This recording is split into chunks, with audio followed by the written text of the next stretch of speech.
Bonjour à tous et à toutes et bienvenue sur la chaîne Reflet de Lune, j'espère que vous allez bien. Merci pour votre présence aujourd'hui. On se retrouve pour le tirage des énergies du mois de janvier 2025 pour le signe du Scorpion, Soleil ascendant, Lune ou Vénus en Scorpion. Je lance le générique, je fais le tirage et je vous retrouve juste après.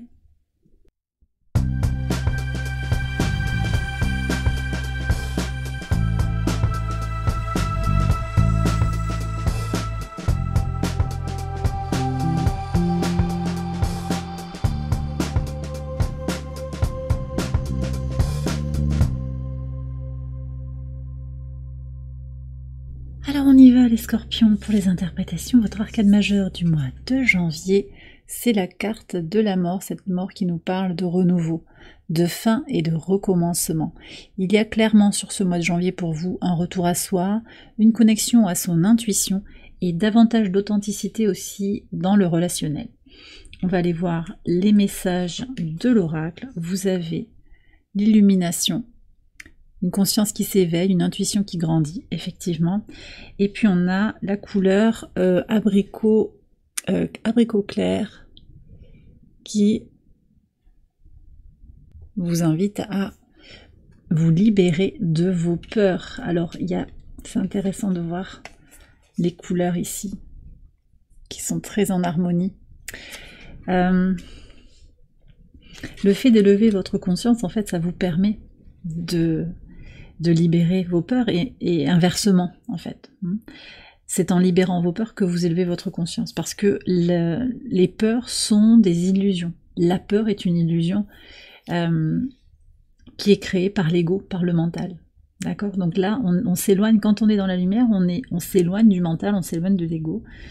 Et il y a cette transformation, possiblement pour certains spirituels, qui se manifeste pour vous sur ce mois de janvier. Alors, on va aller regarder les messages maison par maison. On va démarrer avec votre maison 1 qui nous parle de votre état d'esprit pour ce mois de janvier. Vous avez le 6 de bâton, une envie de réussir quelque chose, une envie de victoire, de satisfaction, d'équilibre aussi énergétique, très très beau, une envie de célébrer la vie également. Sur la maison 2, vos ressources. Alors il y a beaucoup de vent là au moment où je filme, c'est intéressant parce que je pense que vous allez souffler. Il y a vraiment... Alors souffler au sens de vous reposer, après peut-être une période difficile, mais également balayer quelque chose. Donc opérer ces transformations. On va regarder ce qu'il y a sur les ressources. Le 4 d'épée. Donc on a une période de ressourcement ici par l'idée de trouver son équilibre, stabiliser, se reposer. Lâcher aussi des inquiétudes, je pense. Le 4 d'épée, c'est aussi la pause du mental. C'est, voilà, on se pose moins de questions, on se libère, oui. On se libère de certaines incertitudes aussi, de certaines inquiétudes. Vous savez que vous allez avoir suffisamment de ressources, tant sur le plan matériel, l'argent, que sur le plan physique également, et sur le plan psychologique et émotionnel. Mais ça passe par ce temps conscient de pause, en fait. Qu'est-ce que vous avez? Vous êtes guidé.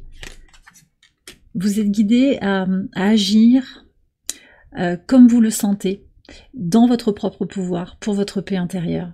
Vous le sentez, ça, hein, là, c'est présent en fait. Quel est le conseil pour aller vers cette paix intérieure? Alors, très très bien. On a le 3 de denier qui nous parle de synergie. Donc déjà, c'est le rapport à soi-même.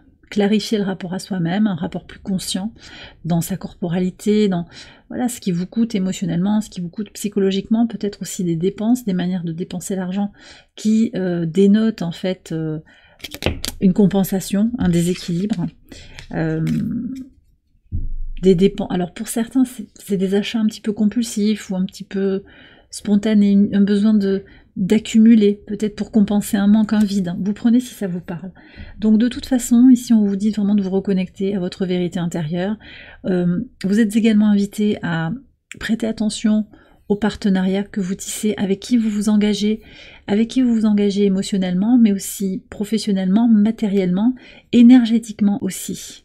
D'accord? Et puis on a aussi le timing divin, la synergie avec la source. Il y a cette idée d'illumination, effectivement, de connexion avec le divin au travers de cette vision que tout arrive au bon moment. Voilà. Et que c'est aussi en étant dans une posture sereine, consciente, que vous allez pouvoir récolter les bénédictions. Est-ce qu'on peut avoir un message supplémentaire sur la suite du mois de janvier avec ce 4 d'épée? Qu'est-ce qu'on a? Le 2 d'épée. Alors il y a peut-être des décisions à prendre, hein, et on se sent un petit peu tiraillé pour prendre les décisions. Mais en même temps, ça c'est à vous de voir. Est-ce qu'il faut trancher, est-ce qu'il faut couper par rapport à des dépenses? Peut-être, oui. Vous verrez en fait par rapport à votre situation, par rapport à ces liens qui vous tirent vers le bas. Effectivement, le 3 de denier invite peut-être, en se focalisant sur des partenariats positifs, constructifs, naturellement, ça va vous dégager en fait d'autres partenariats qui vous déchirent, ou d'autres rapports en fait. C'est pas forcément des partenariats, mais des rapports, des échanges, des situations dans lesquelles vous êtes tiraillé. Mais c'est pas forcément avec une idée de rupture. Ça peut être aussi dans cet état d'esprit qui dit que je laisse faire. Je laisse faire et en fait je vais moi m'orienter vers, et naturellement le reste va se dégager petit à petit de ma vie. On va aller voir ce que vous avez sur les transformations quand même. L'ermite.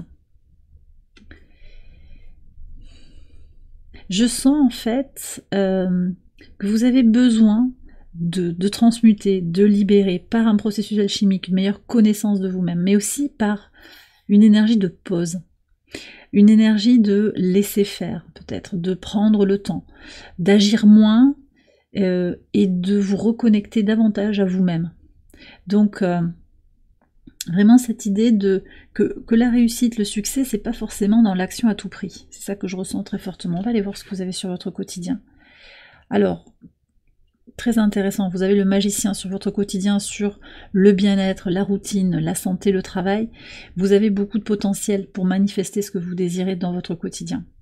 Donc, quelles que soient les choses auxquelles vous aspirez, vous avez ce potentiel pour manifester ce que vous désirez, d'accord? On va aller voir ce qu'il y a sur le professionnel ici, la mission de vie, l'ascension sociale, vous avez l'empereur. Ouais. Il y a des stabilisations sur le plan professionnel, une meilleure compréhension de là où vous allez, des stabilisations. C'est très très positif. Vous avez déjà 2 arcades majeures, 3 arcades majeures sur votre tirage. C'est un mois de transformation importante. Je pense que vous reprenez votre pouvoir aussi sur votre ascension sociale, sur votre idéal de vie. On va aller voir les projets, les espérances. Le 2 de bâton. Le lien à la communauté, les appuis. Moi j'ai le sentiment que vous êtes quand même en phase d'évaluation. Vous savez ce que vous voulez, mais il y a aussi tout ce qui est extérieur à vous-même qui a besoin d'être renégocié. Mais encore une fois, vous voyez, on a ce 2 de bâton qui est sur l'eau là. Je pense qu'il y a besoin aussi de laisser filer. C'est très intéressant parce qu'on a aussi un bateau dans la carte de l'illumination. On est sur cette notion que, je vous ai dit, en vous repositionnant, vous, en incarnant ce que vous voulez vraiment, le reste va se solutionner, pas par magie, mais ça va se... Ceci dit, vous avez le magicien dans le quotidien. C'est-à-dire que oui, il y a quelque chose de magnétique en fait. Vous allez énergétiquement vous détacher, et donc ça va tomber. Voilà. Les gens vont partir, les gens qui ne sont pas dans votre énergie, avec qui vous ne vous sentez plus aligné, il y aura moins de contact, ça va se faire naturellement. Il n'y a pas besoin d'agir, de rompre, de créer de la rupture, hein. C'est pas ça que je ressens. D'accord? Donc c'est plus des changements intérieurs qui vont faire que votre vie extérieure va se transformer. Sur la maison 3, l'expression de soi, la communication, on a le 3 de bâton. Vous avez envie d'explorer des choses, hein. Explorer de nouvelles relations, un rapport renouvelé à son entourage proche, peut-être une reprise de contact aussi avec un frère, une sœur, potentiellement quelqu'un qui vit à l'étranger aussi. Alors cette carte aussi, dans ce jeu, il y a quand même des représentations qui sont particulières. Le 3 de bâton, là, avec l'ermite aussi, on voit que l'exploration, elle peut être très intérieure aussi. D'accord? Donc l'énergie de communication, elle va être plus intime. Il y a de l'expansion, clairement, avec ce 3 de bâton, mais c'est renforcé vers l'intérieur. On va vers sa forêt intérieure. Alors peut-être qu'il y a des prises de recul aussi par rapport à son passé, également. D'accord? Et des prises de position par rapport à son passé. On va aller voir justement ce que vous avez dans vos fondations, votre base, vos racines. Le chariot, magnifique, ça c'est l'énergie du cancer. La maison 4 correspond aussi au signe du cancer. Alors, ce que je ressens, c'est que déjà, vous avez une belle force en fait pour vous réaliser. Vous avez construit quelque chose, vous allez pouvoir vous appuyer sur ce mois de janvier sur cette base solide. Pour certains, c'est une famille qui vous appuie, qui vous soutient, peut-être financièrement, avec du patrimoine. Pour d'autres, j'ai quand même une notion de départ, pour aller vers un jour nouveau, pour aller vers sa lumière intérieure. Donc peut-être qu'il y a de la toxicité aussi dans cette famille, et vous avez besoin de laisser les choses à leur juste place, pour ce qu'elles sont. On a le bateau qui nous parle effectivement d'intuition renouvelée, de spiritualité, mais aussi de mouvement en avant. Ouais. Je pense que vous y voyez très clair sur comment votre famille vous a appuyé, ou vous a d'une certaine manière obligé à passer par des difficultés pour vous élever. Par moments ça peut être bloquant, mais je pense que vous êtes quand même en train d'avancer sur cette vision. Chacun a fait comme il a pu. Hein. Chacun a fait comme il a pu, ouais. Qu'est-ce qu'on a de plus à savoir? Mais j'ai quand même une évolution qui a été freinée là.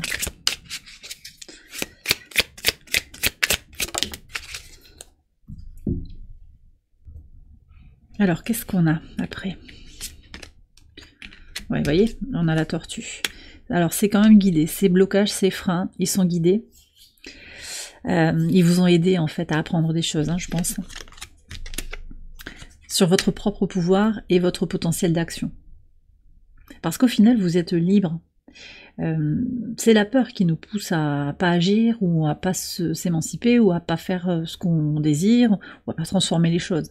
La peur de déplaire, la peur de plus être aimé par sa famille, de pas être reconnu dans le groupe, dans le clan. Il peut y avoir quelque chose comme ça.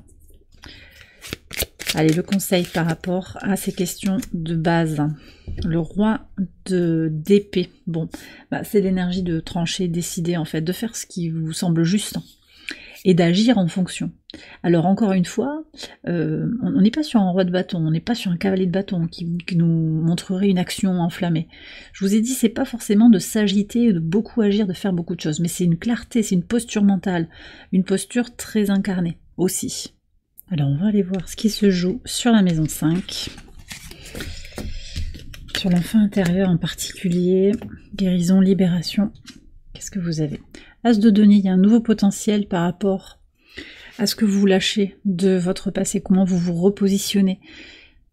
D'accord? Donc des libérations de l'enfant intérieur, ça c'est clair, de nouvelles opportunités aussi sur des projets créatifs, sur de la créativité. Il y a vraiment cette idée peut-être d'évaluer aussi ces possibilités par rapport à ce que vous désirez créer, possiblement, alors dans l'écriture, dans l'art globalement, dans toute forme de projet aussi en fait qui est un projet personnel. Hein. Ça peut être aussi des projets autour du logement, autour du bien-être, autour de soi-même. C'est ça que je ressens. On a une promesse aussi. Alors on parle d'une promesse par rapport à un enfant. Je sais pas ce qu'il y a. Il y a un engagement par rapport à un enfant. Qu'est-ce qu'on a sur les enfants ici à savoir? Alors peut-être qu'il y a une annonce de...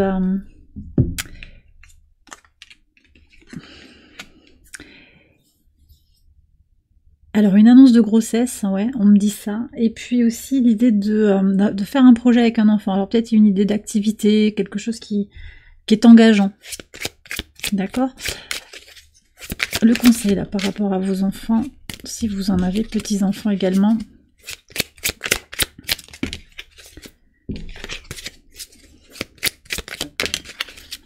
Un message clair s'il vous plaît. Ok, connectez-vous à votre intuition, vous savez ce que vous avez à faire. D'accord? Vous savez, vous restez aligné par rapport à ce que vous désirez, la vision que vous avez par rapport à vos enfants. Ça peut être voilà, des personnes aussi dont vous prenez soin. Hein. Je sens ça également.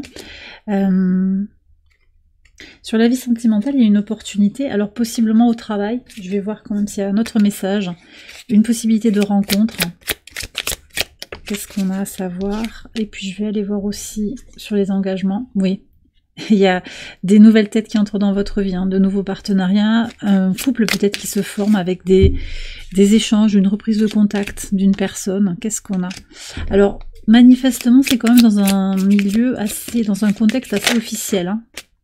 C'est peut-être quelqu'un qui parle, qui a des choses à exprimer, peut-être quelqu'un qui vous conseille ou qui vous chapeaute aussi, il peut y avoir ça. Ça peut être un supérieur hiérarchique. Hein.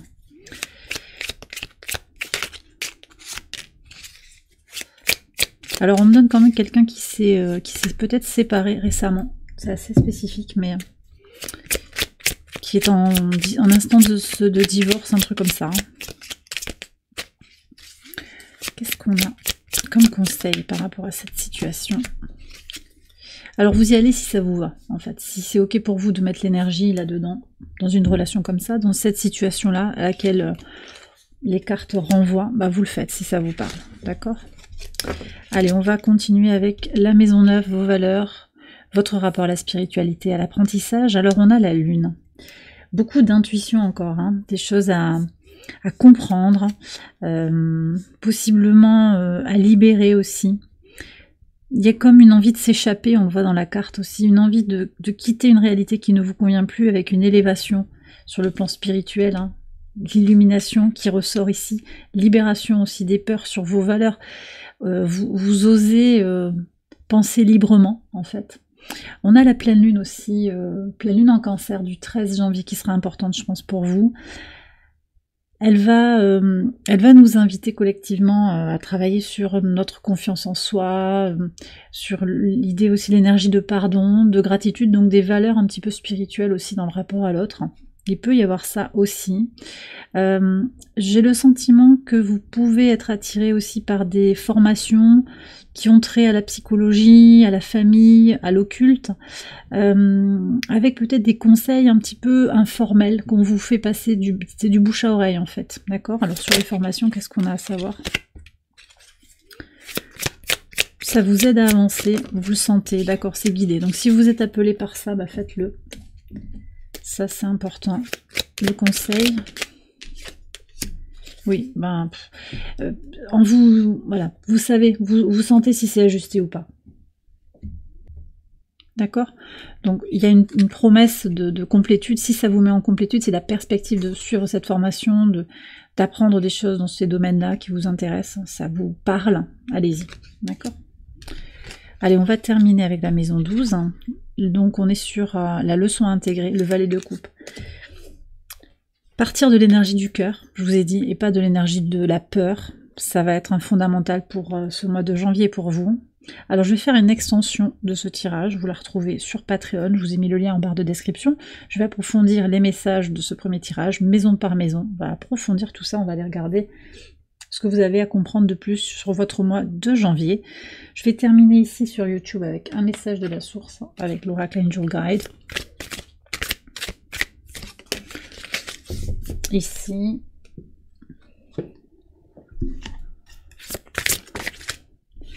Je prends également un message d'Ad Infinitum et je vais prendre aussi un message de Catharsis qui va bientôt sortir en format poche avec une tranche pour le moment holographique. Ça c'est mon prototype.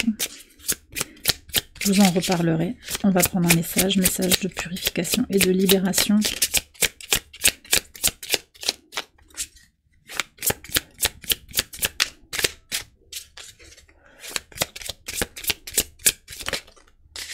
Ok, on a le brouillard. Le brouillard. Elle est puissante cette carte, je vais vous la lire. Alors, vous avez « Prenez vos responsabilités et passez à l'action ». Alors, très intéressant parce qu'on a vu qu'il n'y avait pas forcément trop d'actions à mettre en place, mais je crois qu'il y a aussi le moment où c'est important que vous preniez vos responsabilités sur certaines situations. Voilà. Donc, ça va être avec un certain discernement aussi. Je prends les responsabilités qui sont les miennes. J'endosse pas les responsabilités des autres. D'accord? Et on passe à l'action de façon avec discernement en fait, de façon un petit peu sélective. C'est ce que je reçois ici comme message. Ah, très intéressant parce que on a eu cette carte pour je crois pour le signe de la balance. Donc il y a peut-être un lien entre le signe de la balance et votre signe.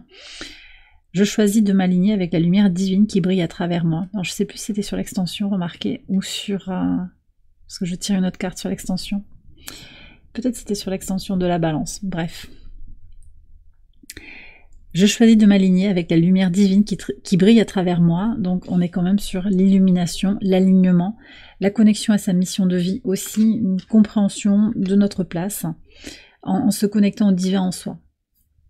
Et puis on a le brouillard qui nous parle de la vérité. La vérité est un flambeau qui luit dans un brouillard sans le dissiper. Donc en fait, la vérité elle se trouve dans le brouillard, mais elle n'empêche pas qu'il y ait quand même ce doute et ce manque de clarté. C'est à trouver dans le brouillard. C'est une complexité finalement. C'est-à-dire que